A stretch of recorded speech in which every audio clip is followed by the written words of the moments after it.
Share बाजार में head and shoulder pattern को सबसे लोकप्रिय रिवर्सल चार्ट पैटर्न के रूप में जाना जाता है। ये चार्ट पैटर्न लोकप्रिय होने से इसे ट्रेड करते समय बहुत से नए ट्रेडर गलतियां करते हैं। आज के इस वीडियो में हम हेड एंड शोल्डर पैटर्न के बारे में जानते समय मुख्य 4 चीज़ों को ध्यान में रखेंगे। Number 1, head and shoulder pattern क्या होता है और इसे कैसे पहचानते हैं। नंबर 2, ट्रेड में एंट्री कहाँ करें। नंबर 3, स्टॉप लॉस कहाँ पर सेट करें। और नंबर 4, प्रॉफिट टारगेट क्या रखें। सबसे पहले हम हेड एंड शोल्डर पैटर्न कैसे काम करता है इसके बारे में जानेंगे। इस पैटर्न में कुल 4 पार्ट्स होते हैं। पहला लेफ्ट शोल्डर, फिर हेड और बाद में राइट शोल्डर और सबसे आखिर में एक नेक लाइन। कुल मिलाकर इन 4 पार्ट्स को मिलाकर ये पैटर्न बनता है। चार्ट पर देखने में ये पैटर्न बहुत ही सिंपल दिखता है। इस चार्ट में प्राइस अप ट्रेंड में मूव कर रही है। मार्केट में कोई भी ट्रेंड हो, प्राइस कभी एक सीधी रेखा में ऊपर नहीं बढ़ सकती। प्राइस को अगर अपना अप ट्रेंड कंटिन्यू करना है तो उसे हायर लोज का फॉर्मेशन बनाते हुए आगे बढ़ना होगा। यहाँ इस चार्ट में प्राइस एक अप मूव देने के बाद ऊपरी लेवल्स पर सेलर्स मार्केट में अपनी एंट्री बनाकर प्राइस को फिर से एक बार नीचे खींचते हैं, लेकिन सेलर्स की संख्या कम होने से चार्ट पर छोटी छोटी कैंडल्स बनती है और प्राइस धीरे धीरे एक टाइट रेंज में कंसोलिडेट होते हुए नीचे आती है। निचले लेवल्स पर एक बार फिर से बायर्स मार्केट में अपना डोमिनेंट बनाए रखने के लिए फिर से बाइंग करते हैं, जिससे प्राइस पिछले हाई को तोड़ते हुए एक नया हाई बनाती है।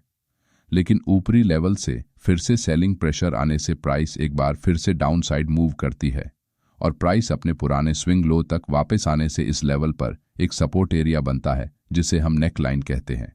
प्राइस इस सपोर्ट लाइन से रिजेक्शन लेकर एक बार फिर से ऊपर जाने की कोशिश करती है, लेकिन यहाँ बायर्स की संख्या कम होने के कारण प्राइस ज़्यादा देर तक इस लेवल पर सस्टेन नहीं होती और फिर से सेलर्स मार्केट में अपना पूरा कंट्रोल बनाते हुए प्राइस को नेकलाइन की तरफ पुश करते हैं। प्राइस को ऊपर ले जाने का बायर्स की तरफ से किया गया ये सबसे आखिरी प्रयास है।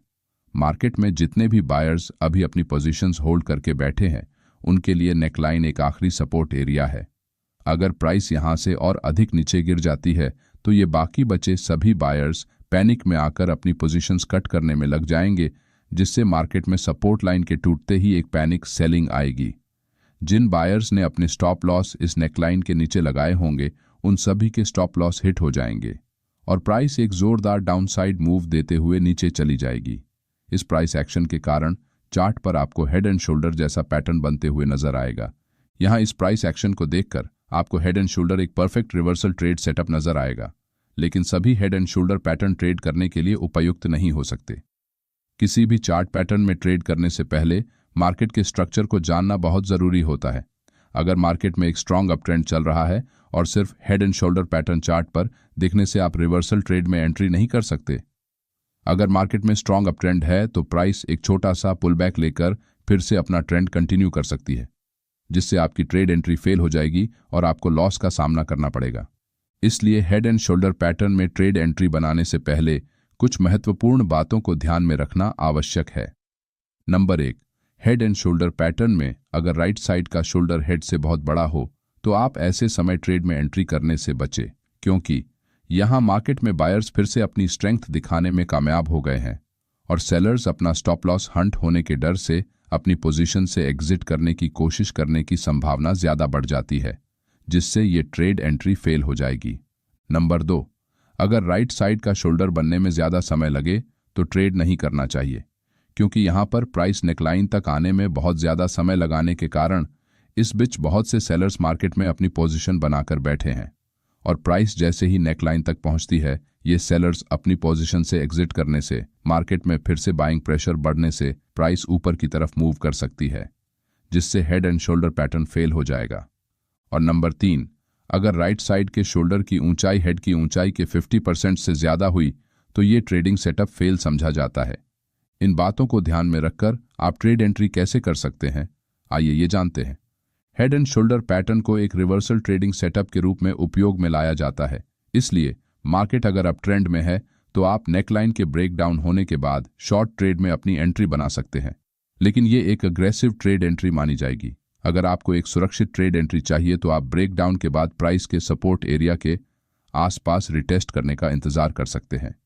ये एक सबसे सही और असरदार ट्रेड एंट्री करने का तरीका है, जिससे आप फेक ब्रेकआउट्स के चक्कर में फंसने से बचेंगे।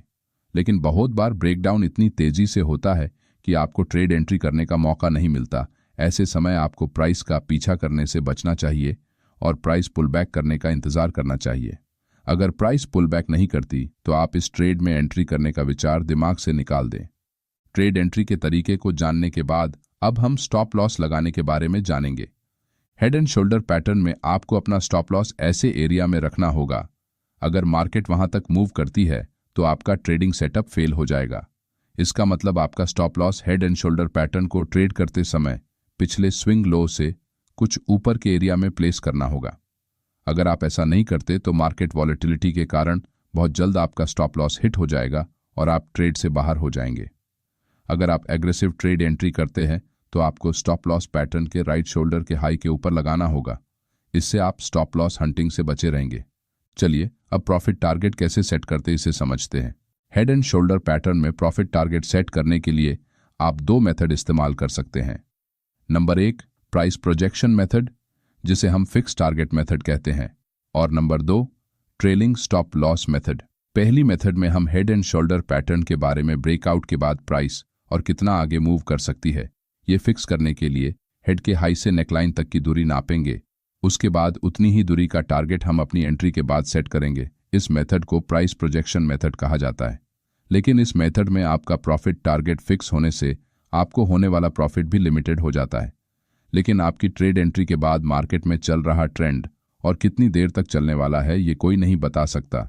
इस पूरे ट्रेंड को कैप्चर करने के लिए आप ट्रेलिंग स्टॉप लॉस मेथड का इस्तेमाल कर सकते हैं, जिससे आप ज़्यादा से ज़्यादा प्रॉफिट गेन कर पाएंगे।